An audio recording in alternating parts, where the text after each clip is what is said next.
বন্ধুরা নমস্কার। একেবারে ব্যতিক্রমী একটা খবর। যারা রাহুল গান্ধীর সমর্থক বা যারা কংগ্রেস কর্মী সমর্থকরা রয়েছেন তারা খুব খুশি হয়ে যাবেন একটা খবর যেটা শুনলে পরে। আজকে খবরটা বেরিয়েছে এবং সর্বভারতীয় সংবাদ মাধ্যমে যদিও একটি অংশে বেরিয়েছে, সব অংশ এটাকে প্রচার করেনি, কিন্তু প্রচার করা উচিত ছিল। সেটা হলো রাহুল গান্ধী এই মুহূর্তে ভারতবর্ষের সবচেয়ে জনপ্রিয় নেতা, অন্ততপক্ষে সোশ্যাল মিডিয়াতে রাহুল গান্ধীর ভিডিও এই মুহূর্তে ভারতে সবচেয়ে বেশি সংখ্যক ভিউ পাচ্ছে রাহুল গান্ধীর ভিডিওগুলো। এবং এটা প্রকাশিত হয়েছে একটা সার্ভে রিপোর্টে। এই সার্ভে রিপোর্ট বলছে গত এক মাসে রাহুল গান্ধীর বিভিন্ন ভিডিওগুলো ইউটিউব চ্যানেলে ৩৫ কোটি মানুষ দেখেছেন। ৩৫ কোটি মানুষ হবে না, ৩৫ কোটি ভিউ।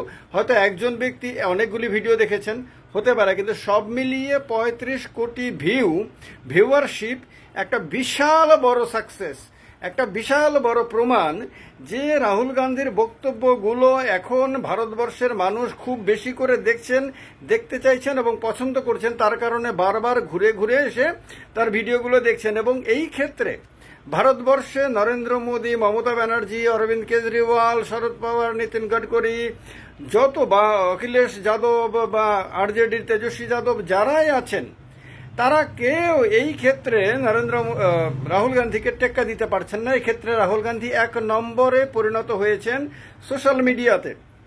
এবং সার্ভে রিপোর্টে যে তথ্য বেরিয়ে এসেছে, এটা অন্ততপক্ষে রাহুল গান্ধীর সমর্থকদের জন্য তো খুবই আনন্দের।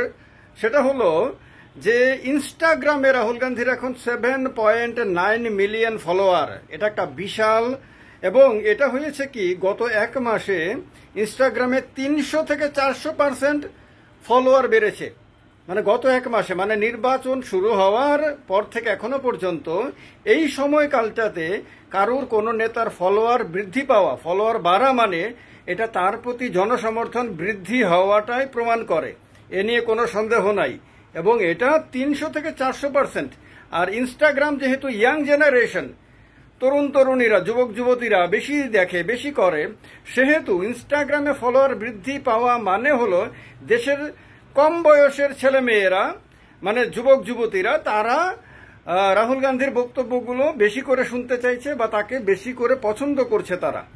এবং ইউটিউবে রাহুল গান্ধীর সাবস্ক্রাইবার রয়েছে 5.55 মিলিয়ন, অর্থাৎ 50,55,000 বলা যায়।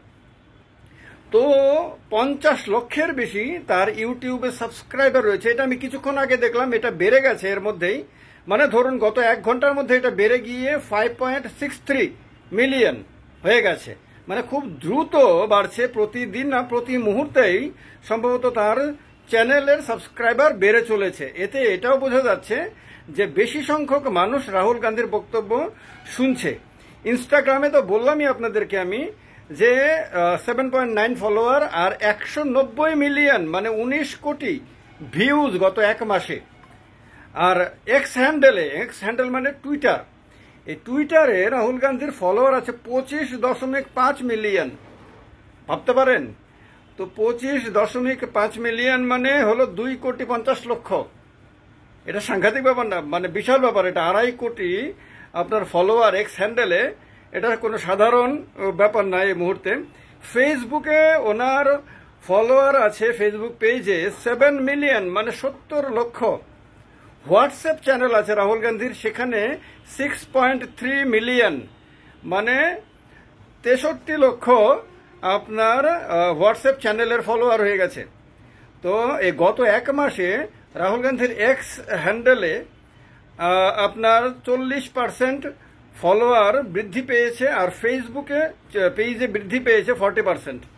এটা কোনো চারটিখানি ব্যাপার না। তার এইটা এই মুহূর্তে প্রমাণিত হচ্ছে অন্ততপক্ষে সোশ্যাল মিডিয়াতে। আর সোশ্যাল মিডিয়াতে মানুষ যেহেতু এখন র্যালিতে সবাই যায় না, কোনো পার্টির র্যালিতে এখন আর লক্ষ লক্ষ মানুষ হচ্ছে না, কোনো পার্টির কোনো নেতার র্যালিতে, যার কারণে র্যালিগুলি ছোট হয়ে গেছে। এমনিতে গরমের সময়, তারপরেও মানুষ এখন আর র্যালিতে গিয়ে বক্তব্য শুনতে পছন্দ করছে না খুব একটা। সবাই কিন্তু ফেসবুক, ইউটিউব, ইনস্টাগ্রাম, হোয়াটসঅ্যাপ ইত্যাদি, টুইটার, এইসবেই কিন্তু মানুষ ভাষণ শুনে নিচ্ছে, ডিবেট শুনে নিচ্ছে, যা যা তাদের পলিটিক্স ইলেকশন সংক্রান্ত যা যা খবর টবর জানার সবকিছু কিন্তু এই সোশ্যাল মিডিয়াতেই তারা শুনে নিচ্ছে। এই সোশ্যাল মিডিয়াতেই যেহেতু দেশের প্রায় মানে কি বলবো অধিকাংশ জনতা সোশ্যাল মিডিয়াতেই তাদের সময় দিচ্ছেন এবং সেখান থেকে যেহেতু তারা নির্বাচন সংক্রান্ত সমস্ত কিছু জেনে নিচ্ছেন, সেহেতু সেই সোশ্যাল মিডিয়াতে রাহুল গান্ধীর জনপ্রিয়তা আকাশ প্রমাণ হয়ে যাওয়া এবং এই ক্ষেত্রে দেশের বাকি সমস্ত নেতাদের পেছনে ফেলে দেওয়া এইবারের নির্বাচনের কিন্তু দিশা নির্দেশ করছে। ফলে এই মুহূর্তে সোশ্যাল মিডিয়াতে রাহুল গান্ধী 1 নম্বর হয়ে গেছেন এবং এটা তার যে যারা সমর্থক রয়েছেন সারা দেশে তাদের জন্য একটা বিরাট বড় সুখবর, তাদের জন্য বিরাট একটা উৎসাহব্যঞ্জক খবর।